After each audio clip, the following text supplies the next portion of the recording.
Hi, this is the new motion control system that we're using with the OPO/OPA systems that I currently build. This is back compatible with nearly all of the other systems I have built in the 20 years I've been in business, except for the first few that were put out. It consists of a motion control card from Precision Microcontrol that's called the Multiflex Ethernet 1000. There's a separate card that we build that does the voltage or the current application for the motors, as well as passes through other signals to the motion control card. It requires a 12 volt DC power supply with a 5 amp capability. You can see here. It uses an 100 10-100 Ethernet connection, and then there is two cables going out to connect to the OPO/OPA system. The input here is to analog to digital converter. It takes the DC output that's showing the relative scale from the power meters, and then it allows you to use that within the program. Very handy input indeed. This is connected to the backside of the computer on a dedicated Ethernet card that's placed in an expansion slot on this particular computer, leaving you one Ethernet slot open to use for your own network applications. Make sure to use this dedicated card and not the normal Ethernet slot that's on the back of the PC. Okay. You see there's a number of lights lit up. The ones over here, there's 8 possible. There's 7 motors in the system I've been building, and so 7 lights are lit up. These 3 lights are ones that all come on during the startup of the system.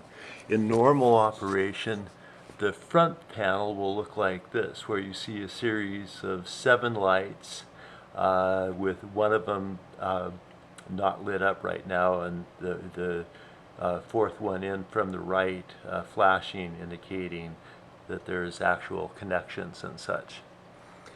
I recommend strongly that at night the whole system be shut down, so not only the computer and the monitor, but the motion control card itself, which is why I supply a separate power or strip with a switch on it so that you can actually shut everything down. In fact, I actually need to shut things down right now because, as you can see, I failed to connect the cables to the motion control system. So I'm going to pause just for a second, shut down the computer, and make those connections so I can continue on. Actually, I won't do that right now because that takes a little bit of time. So I'll show you through how to actually set up the network for the Multiflex ETH1000 system. We got the program up and running here, and information on the Multiflex board can be found by going into the help file, where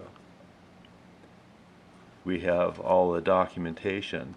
And under getting started here, system specifications, there's a listing showing what the individual lights are that you saw flashing on the Multiflex box. And from the very first page here, if I scroll all the way to the bottom, I can see what the network configuration should look like. They have all the values are shown here for what you should be using and why, so you can have reference to this at all times. I'm going to close this out right now and instead walk you through what needs to be done to set up the Ethernet connection if you, for some reason, needed to change computers. So let's go to Control Panel, Network and Sharing Center,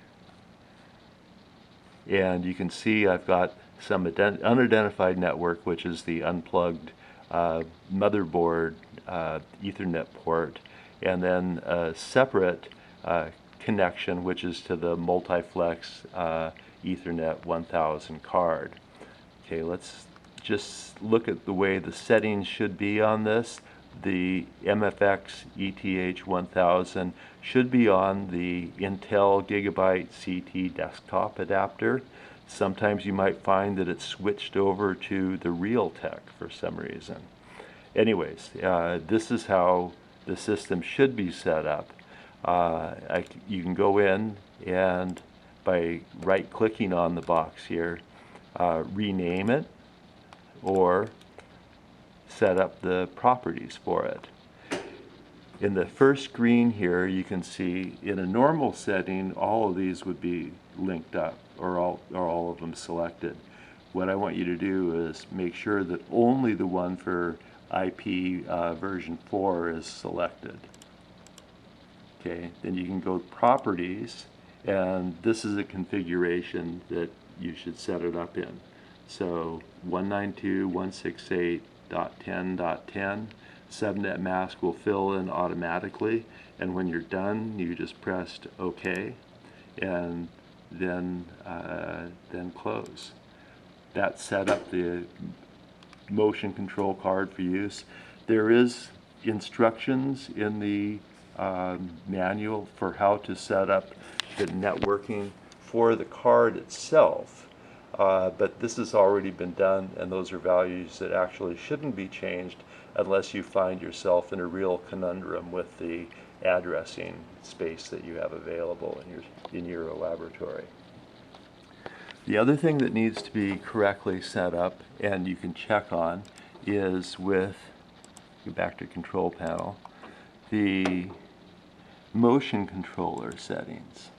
Okay, I've already set these up, but I'll show you what you're going to see here. This one already, I've got the Multiflex Ethernet 1000 already in the system. Let's click on it here and go down to properties and see how it's set up. Okay, device ID, controller ID is 0. Description you don't really need. The interface, I hope this is in focus. The IP address and the ASCII socket and binary sockets fill in automatically. So just click apply here. So now the whole system should be fully functional. Now, as I said, I have the connections undone here. If I want to reset, I need to turn off the computer.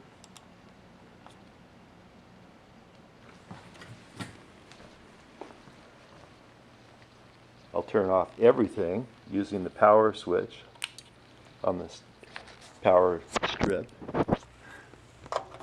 Now I can make the connections to the motors.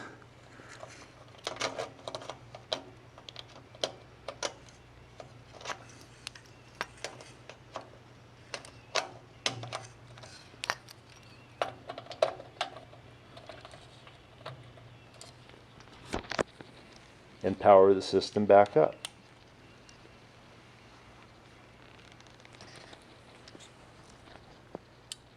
You hear that little click, and then the power button came on.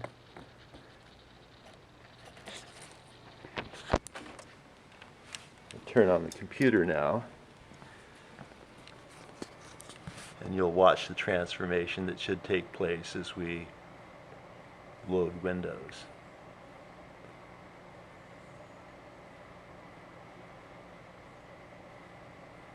Notice the activity light, which is the fourth in from the right, is not on right now.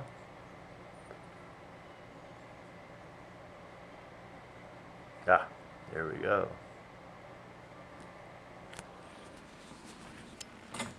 So we're back to the penguins.